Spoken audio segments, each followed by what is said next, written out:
Welcome to A Year in the Bible with Daily Grace. My name is Kristen. And my name is Katie.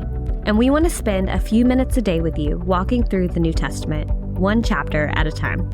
This year, we will fix our gaze upon Christ so that we may know him, not only with our minds, but with our hearts. Together, we will learn that who Jesus is changes everything.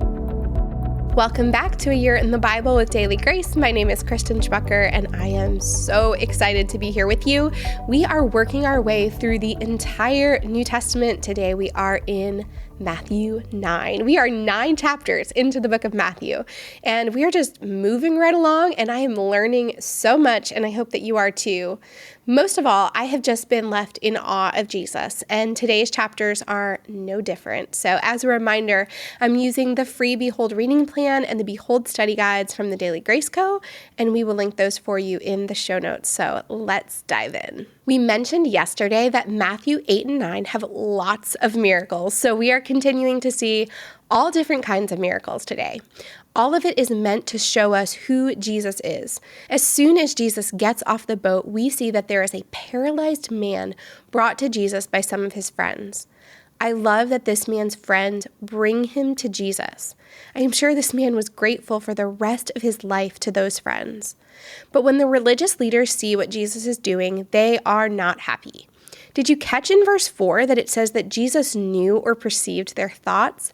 Can you imagine what it was like for Jesus to answer the questions that they were just thinking about? It is also interesting to note that Jesus here speaks again about the authority that he has.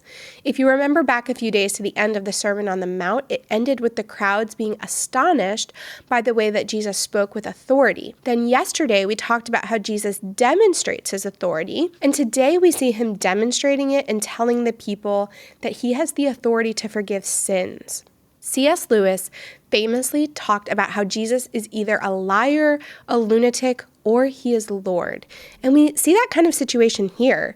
Either Jesus is not in his right mind in the claims that he is making, or he is lying to everyone around him, or he is the Lord.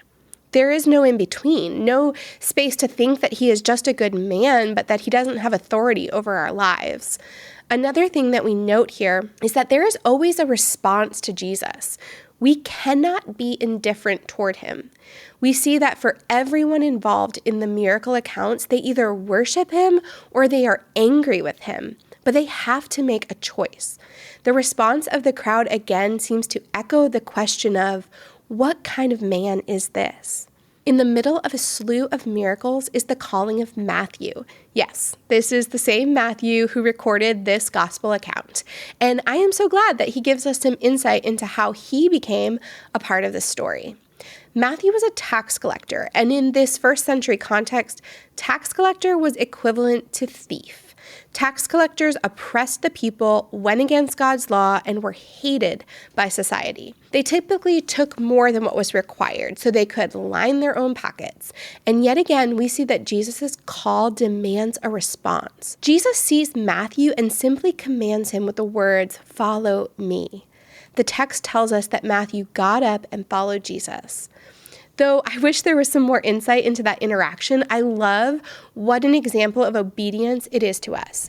Jesus commanded and Matthew obeyed the call. Again, the religious leaders, though, are not happy to see Jesus eating with tax collectors and known sinners. But Jesus' response to them is so wise. He tells them that only the sick need a doctor. Jesus hadn't come to save the righteous. He came to save sinners. We don't have to have it all together to come to Jesus. If that is the case, no one could ever come. This is the point of the gospel, that we are lost and utterly helpless on our own, and we need a Savior. That is why Jesus came to live the perfect life that we couldn't live, and that is why in a few chapters we will see that he dies the death that each one of us deserves.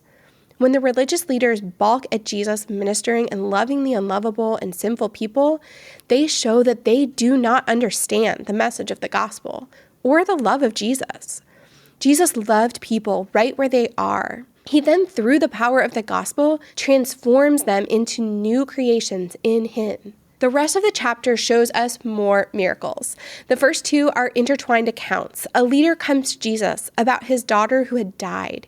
He wants Jesus to lay hands on her so that she will live. Some have pointed out that this man had weak faith because, like we have seen in other miracles, Jesus could have just spoken the word and she would have been healed. But miracles are not about our faith. They are about the one that we place our faith in. And Jesus isn't dependent on us coming with big faith. He just wants us to come. Even when our faith is shaky and weak, he wants us to come. In the middle of the story, though, there's this interruption. A woman who had been bleeding for 12 years pushes through the crowd and touches the fringe of his garment. I wonder if the leader that came for his daughter was frustrated by how this woman seems to delay Jesus from getting to his daughter.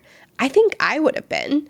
But Jesus knows this is a divine interruption. This woman had been bleeding for 12 years, and according to Levitical law, that meant that she was unclean. She pushed her way to the crowd, trying to just touch the fringe at the base of Jesus' robe. Ritual uncleanness for 12 years meant that this woman was an outcast. She could not be in society, she could not worship the Lord, she could not touch or be touched. Yet Jesus stops for her. He looks her in the eyes. He calls her daughter, and then he heals her. And all the brokenness of over a decade melts away with just a word from this man. And just like that, we are back to the leader's daughter. The mourners are mourning her death. Their reaction is laughter at even the thought of healing. Surely they had heard of Jesus of Nazareth, but this was too far. So many things that Jesus could heal, but they didn't think he could handle this. The chapter ends with several other miracles. The blind are given sight. Demons are cast out by his word and by his touch. Everything changes. In the final verses, we behold Jesus and look in awe at who he is. With all the skepticism and anger from some in the crowds, Jesus looked at them with compassion. He sees people as sheep without a shepherd. The shepherd language was prominent in the Old Testament to describe the Lord. I think of Psalm 23, and the Lord is my shepherd. But the religious leaders were also described as shepherds. Sadly, they were bad shepherds. John 10 will tell us that Jesus is the good shepherd. As we close out today, I just can't help but behold Jesus. I'm thinking of how the crowd knew that Jesus could do great things, but they didn't think he could do this big of a thing. I wonder if there are areas of our own life that we feel are just too much to bring to Jesus, too much for him to heal. My prayer today is that we will surrender even those things to him and rest in knowing that he is our good shepherd. Thank you so much for listening to today's episode of A Year in the Bible with Daily Grace. Don't forget to check out the show notes for helpful links and resources related to today's episode. And make sure you are following at Daily Grace Podcast on Instagram for more A Year in the Bible content and at the Daily Grace Co. for all things Bible study resources. We can't wait to study again with you tomorrow. Bye, friends.